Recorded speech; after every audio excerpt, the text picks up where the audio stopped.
Hi everyone, welcome back to my channel and good morning. আজকের ব্লগটা আমি এখান থেকে শুরু করছি। আজকে সকালটা আমি আমার ব্যালকনি থেকে শুরু করলাম, ব্যালকনির ভিউটা দেখিয়ে। আজকে ভীষণই একটা শান্ত পরিবেশ ছিল সকালবেলায়, তো খুব ভালো লাগছিল সকালটা এখানে স্পেন্ড করতে। আর আজকে যেহেতু আমি সকালে বাইরে বেরোতে পারিনি, আজকে আমি ব্যালকনিতেই একটুখানি বসে টাইমটা স্পেন্ড করে নিয়েছি। আর এই যে এখন আমি চলে এসেছি ব্রেকফাস্ট বানাতে। তো ব্রেকফাস্টে না আজকে আমি একটা স্পেশাল জিনিস বানিয়েছিলাম। This is called yogurt parfait. তো এটা ডেজার্ট আইটেম হিসেবেও খাওয়া যায়, আবার ব্রেকফাস্ট আইটেম হিসেবেও খাওয়া যায়, but it is a very healthy option. তো এই যে আমি দেখাচ্ছি কিভাবে বানাতে হয়। এখানে দু রকম ফ্লেভার্ড আমি ইয়োগার্ট নিয়ে নিয়েছি, one is mango and one is raspberry. তো ম্যাঙ্গো ফ্লেভার ইয়োগার্টটা আমি দিয়ে নিয়েছি ফার্স্টে গ্লাসটাতে, দিয়ে তার মধ্যে কিছু কুচনো ম্যাঙ্গোজও দিয়ে নিলাম, আর এখন কিছু বানানাস দিয়ে নিচ্ছি। আর তার মধ্যে আমি দেবো হচ্ছে মিউজলিটায় বেশ একটুখানি একটা ক্রাঞ্চি ফ্লেভার অ্যাড করে। আর এর উপর দিয়ে আমি সেকেন্ড ফ্লেভারের যে ইয়োগার্টটা আছে সেটা রাসবেরি ফ্লেভারের, সেটা দিয়ে নেব। এইটা এরকমভাবেই বানায়, আপনারা লেয়ারে লেয়ারে এটাকে বানাতে হয়। 2-3 রকমের ইয়োগার্ট ফ্লেভার এখানে ইউজ করা যেতে পারে। এটা গ্রিক ইয়োগার্ট দিয়েও বানানো যায়, তাতেও খেতে ভীষণ ভালো লাগে। তবে আমি এই প্লেন ফ্লেভার্ড ইয়োগার্টগুলো ইউজ করে থাকি। এই যে এখন রাসবেরি ইয়োগার্টটা আমি দেওয়া কমপ্লিট করে নিলাম, আর এর উপর দিয়ে আবারও আমি কিছু ম্যাঙ্গোস আর কিছু বানানাস দেবো, আর তার উপরে আবারও একটুখানি মিউজলি অ্যাড করে দেবো। এইভাবেই এটাকে অ্যাসেম্বল করতে হয়। এটা খেতে ভীষণ টেস্টি লাগে and it is definitely a healthy option. তো এটা না আপনারা ডেজার্ট হিসেবেও খেতে পারেন। It is a healthy dessert option definitely. তো এই যেখানে দিয়ে নিচ্ছি আমি মিউজলিটা বেশ ভালো করে। আর দেখুন কি সুন্দর দেখতে হয়েছে জিনিসটা, কি কালারফুল, একদম সামার পারফেক্ট দেখতে হয়েছে। এই যে ইয়েলো অ্যান্ড পিঙ্ক কম্বিনেশনে ভীষণ বিউটিফুল দেখতে হয় এটা। তো এই যে আমার বানানো হয়ে গেছে। আর ব্রেকফাস্ট করে, স্নান করে, পুজো করে, আর আজকে বাড়ির কাজও করতে হয়েছে একটু আমাকে, কারণ আজকে আমার হাউসের যে দিদি তিনি আসেননি। তো সেই জন্য আমি চলে এসেছি এখন অফিসে, আমি লগ ইন করে নিয়েছি। তো এই যে আমার মিটিং চলছে আর আমি পয়েন্টার্সগুলো নিচ্ছিলাম। আর তারপরে অফিসের ফার্স্ট হাফের কাজ কমপ্লিট করে এখন লাঞ্চ বানাতে চলে এসেছি। আজকে আমি না একটা স্পেশাল জিনিস বানাচ্ছি, অ্যাকচুয়ালি স্পেশাল কিন্তু খুব ইজি বানানো। তো চিকেন তেহেরি বানাবো, আর আমি রেসিপিটা আজকে দেখিয়ে দিচ্ছি। তো ফার্স্টে কড়াইতে আমি একটু সাদা তেল নিয়ে নিয়েছি, আর সাদা তেলটা গরম হয়ে গেলে আপনারা এর মধ্যে গোটা এলাচ, দারচিনি আর একটুখানি জায়ফল দিয়ে নেবেন। তো এই যে ফোড়নটা আমি দিয়ে নিয়েছি, আর এটা না অল্প তেলে আর অল্প সময়ে ভীষণ টেস্টি একটা খাবার। তো এইখানে আমি ভালো করে আগে যে ফোড়নটা দিয়েছি সেটা ফ্রাই করে নিচ্ছি। তো এই যে ফ্রাই করা হয়ে গেলে এর মধ্যে আমি কুচিয়ে রাখা পেঁয়াজটা দিয়ে দেবো। এই যে পেঁয়াজটাকে আমি লম্বা লম্বা করে কেটে নিয়েছি। তো পেঁয়াজটা ফ্রাই করব। পেঁয়াজটা ফ্রাই করা হয়ে গেলে তার মধ্যে আমি আলুগুলো দিয়ে দেবো। এরকম বড় বড় করে, যেরকম আমাদের বিরিয়ানিতে আলু দেয় না, সেরকম বড় করে আলুটা দেওয়া হবে এখানে। তো আলুগুলো ফ্রাই হয়ে গেলে এর মধ্যে আমি ম্যারিনেট করে রাখা যে চিকেনটা সেটা দিয়ে দেবো। চিকেনটা ম্যারিনেট করেছি আমি আদা রসুন বাটা আর দই দিয়ে, আর অল্প একটু নুনও দিয়েছিলাম। তো এই যে এখন ভালো করে আমি মিক্স করে নেব সব কিছু একসাথে। আর এর মধ্যে এবারে স্বাদ মতন লবণ দিয়ে নেব। তো লবণটা দিলে কি হবে, আলু আর চিকেনটার ভালো করে সেদ্ধ হয়ে যাবে। তো এই যে এখন নাড়িয়ে নিচ্ছে আমি ভালো করে। আর এই যে এখন আমার হয়ে গেছে চিকেনটা সেদ্ধ। চিকেনটা আর আলুটা সেদ্ধ হয়ে গেলে এর মধ্যে আমি ভিজিয়ে রাখা যে চালটা সেইটা দিয়ে নেব। এখানে আমি গোবিন্দভোগ চাল ইউজ করেছি। অ্যাকচুয়ালি এখানে তো গোবিন্দভোগ চাল আমি পাই না, এটা আম্বে মোহর বলে এখানে, কিন্তু গন্ধটা একদমই আমাদের গোবিন্দভোগের মতনই।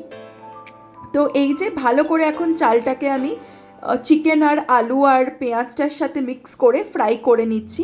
তো এইটা না হেলদি অপশান অবশ্যই, কারণ এইটা ভীষণ কম তেলে বানানো যায়। আর এই যে এখন আমি এখানে জল আর দুধ মিক্স করে রেখেছিলাম, তো সেইটা দিয়ে দিচ্ছি এখন পুরো চালটার উপরে, চালটা সেদ্ধ করার জন্য। তো যতটা চাল দেবেন তার ডবল অ্যামাউন্টে জল। আর এখানে যেরকম আমি 2 কাপ চাল নিয়েছি, তো আমি 4 কাপ জল দিয়েছি। আর 4 কাপের মধ্যে 3 কাপ জল আর 1 কাপ দুধ দিয়েছি। আর এখন আমি স্বাদ মতন লবণ আর মিষ্টিটা মিশিয়ে নিলাম। তো এটাতে একটু মিষ্টিটা বেশির দিকে দিলে বেশ ভালো লাগে। আর উপর দিয়ে এখন আমি কাঁচা লঙ্কাটা চিড়ে চিড়ে দিয়ে দিচ্ছি, কাঁচা লঙ্কার ফ্লেভারটা ভীষণ ভালো লাগে। এবারে ফুটে গেলে এটাকে আমি ঢেকে দেব মিডিয়াম আঁচে। তো এই যে দেখুন এখন আমার এটা কমপ্লিট হয়ে গেছে তেহেরিটা, কি সুন্দর ঝরঝরে হয়েছে। Everyone good evening. এই যে চলে এসেছি ইভিনিং টি নিয়ে আড্ডা মারতে। লাঞ্চের পরে আমরা অফিসের কাজ করছিলাম দুজনেই। তো আজকে দুজনেরই লাঞ্চের পরে মিটিং ছিল, তো দুজন দুই রুম থেকে করছিলাম বলে আমি আর বিশেষ শ্যুটও করিনি, কারণ আমি একটুখানি মানে আমার একটা অ্যাসাইনমেন্টের ডেডলাইন ছিল, and have to complete it. তো কমপ্লিট হয়ে গেছে সেটা আমার। সো এখন অলমোস্ট আমার অফিসের কাজ আজকের মতন হয়ে এসছে, 5টাও বেজে গেছে। তো তাই জন্য চাটা বানিয়ে নিয়ে চলে এলাম, একটু আড্ডা মারবো। আর এখন ওয়েদারটাও আমাদের এখানে ভীষণ সুন্দর হয়ে গেছে, মনে হচ্ছে যেন এক্ষুনি ঝড় আর বৃষ্টি আসবে। তো ভীষণ রোম্যান্টিক একটা ওয়েদার, তো সেই জন্য চাটাও একদম পারফেক্ট এই সময়ের জন্য। তো এই যে দুজনে এখন চা নিয়ে বসে পড়েছি, আর রুদ্র চা খেতে খেতেও একটুখানি করে মেল চেক করছে, যা হয় আর কি, ল্যাপটপ তো খোলাই থাকবে। তো যাই হোক, আজকে আমরা আড্ডা মারবো যেটা দিয়ে, সেটা হচ্ছে ইউটিউবের long form versus short form content আর তাদের প্রোজ অ্যান্ড কনস। তো আমি ফার্স্টে রুদ্রকে বলবো যে তুমি তোমার ভিউজগুলো শেয়ার করো, দেন আমি বলবো আর কি আমার কি মনে হয়। ইউটিউবের long format no doubt is better because you can learn and gather a lot of knowledge from that. You can understand some concept really in depth and breadth, so it is better. কিন্তু short ফরম্যাটে অনেক সময় অল্প সময়ের মধ্যে জ্ঞান আহরণ করা যায়, বাট সমস্যাটা হচ্ছে এখানে গিয়ে কনসেন্ট্রেশন পাওয়ারটা কমে যায়, কারণ একটার পর একটা যখন আপনি স্ক্রল করে করে যাচ্ছেন তখন কিন্তু কনসেন্ট্রেশন পাওয়ারটা কমে যাচ্ছে। So that's a big problem. কিন্তু একটা লং ফরম্যাটের video more than 30 minutes, 40 minutes, 1 hour, 2 hour, when you are watching and you are also like having the full focus on that, then you are actually learning something from that, and you can implement that in your real life in all the aspects of life, whether to gather financial knowledge, whether to gather knowledge about life and happiness, whether to gather knowledge about technical skill, coding skill. So yeah, in my opinion, longer format is much better, but that is also true, like in nowadays some audience is moving and shifting towards the shorter content, which is very bad, and I don't support them. I don't belong to them. That's it. ও তো বললো ওর ভিউজগুলো share করলো, and আমিও ওর থটসটাকে definitely eco করি, এবং eco এই জন্যই করি because আমি এর ভুক্তভোগী। মানে I got addicted to the short form content, এবং শর্ট ফর্ম কন্টেন্টের অ্যাডিকশনের যে কতটা নেগেটিভ এফেক্ট হয় একটা মানুষের উপর, সেটা আমি খুব কাছের থেকে রিয়েলাইজ করেছি। আমার ইউটিউবের এই জার্নিটা শুরু করাই হচ্ছে to divert my energy into something creative rather than mindless scrolling. আর ইউটিউবের যে শর্ট ফর্ম কন্টেন্টটা, it will lead you to do mindless scrolling. আর মাইন্ডলেস স্ক্রোলিং করলে না অনেক রকমের প্রবলেম হয়, যেরকম ফার্স্টলি একদম হচ্ছে টেম্পার ইস্যুস, কারণ ধৈর্যটা প্রচণ্ড কমে যায়, মানে কোনো ধৈর্যই নেই না, তো কারোর কোনো কথা শোনার, কোনো কথা রিয়েলাইজ করার, যে একটা ধীর স্থির হয়ে বসে কোথাও কিছু শুনবো, সেই ধৈর্যটা কমে যায়। দ্বিতীয় কথা, মেমোরি কমে যায়, আজকে যেটা আমাকে কেউ বললো হয়তো আমি সেটা কালকেই মনে রাখতে পারবো না। তো দিস আর ভেরি ডেঞ্জারাস আমার মনে হয়। সেই জন্য আমি পার্সোনালিও শর্ট কন্টেন্ট একদম বানানো সোজা অ্যাকচুয়ালি। এই যে ধরুন একটা 17-18 মিনিটের একটা ভিডিও পুরো দিন শ্যুট করে এবং ডে এন্ডে সেটাকে এডিট করে একটা ভিডিও বানানোতে অনেক বেশি এফর্ট লাগে। একটা শর্ট কন্টেন্ট কিন্তু তার তুলনায় অনেক কম এফর্টে হয়ে যায়।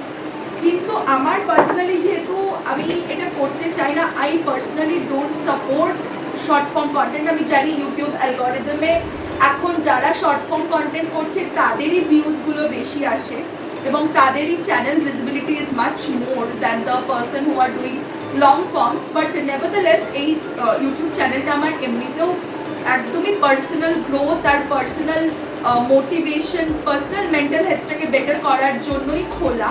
তো সেই জন্য আমি ঠিক করেছি at least for the longest time আমি পার্সোনালি চেষ্টা করবো যে লং ফর্ম কন্টেন্টই দেওয়ার। একান্ত যদি কখনো হয়তো একদমই পারলাম না, তখন হয়তো কখনো আমি শর্টস দিলাম, কিন্তু আদার দেন দ্যাট আমিও পার্সোনালি মনে করি যে লং ফর্ম ইজ বেটার। এতে একটা ধৈর্য, একটা টাইম, অনেকটা টাইম অ্যাটেনশনটাকে ধরে রাখার ক্ষমতাটা বেড়ে যায়। তো এইটাই আর কি। তো আজকে আড্ডাটার এইটাই মেয়ে নিয়ে আমি তো মানে কি বলবো, এক সপ্তাহ হলো আমি ইউটিউব করছি, আমি চেষ্টা করেছি যে অ্যাটলিস্ট এই উইকটা প্রত্যেক দিনই ভিডিওস দেওয়ার। তো আমি দিতে থাকবো, মাঝখানে হয়তো এক আধ দিন আমার মিস হতে পারে due to office work and definitely সব দিন তো সমান যায় না, বাড়ির কখনো কাজ বেশি কম থাকে। তো কিন্তু স্টিল আই উইল ট্রাই। কিন্তু আমার ইচ্ছা নেই যে আমি প্রচুর শর্ট ফর্ম কন্টেন্ট করে খুব তাড়াতাড়ি ভিজিবিলিটি গেইন করি, দ্যাট ইজ নট মাই গোল। তো এই আর কি, এইটাই বলার ছিল আজকে। আর অলমোস্ট আমাদের চাটাও শেষ হয়ে এসেছে। চাটা অ্যাকচুয়ালি আমার ঠান্ডাই হয়ে গেছে গল্প করতে করতে, বাট ঠিক আছে। তো এরপরে একটু পরে আমরা দুজনেই লগ অফ করবো, এখন 5টা বাজে। তো আমার আজকে ইচ্ছা আছে, আজকে সকালবেলা আমি হাঁটতে পারিনি, এক্সারসাইজও করতে পারিনি, বিকজ আমার যে হাউস হেল্প সে আজকেও আসেনি, so I had to do a lot of house works, তো সেটা করতে পারিনি।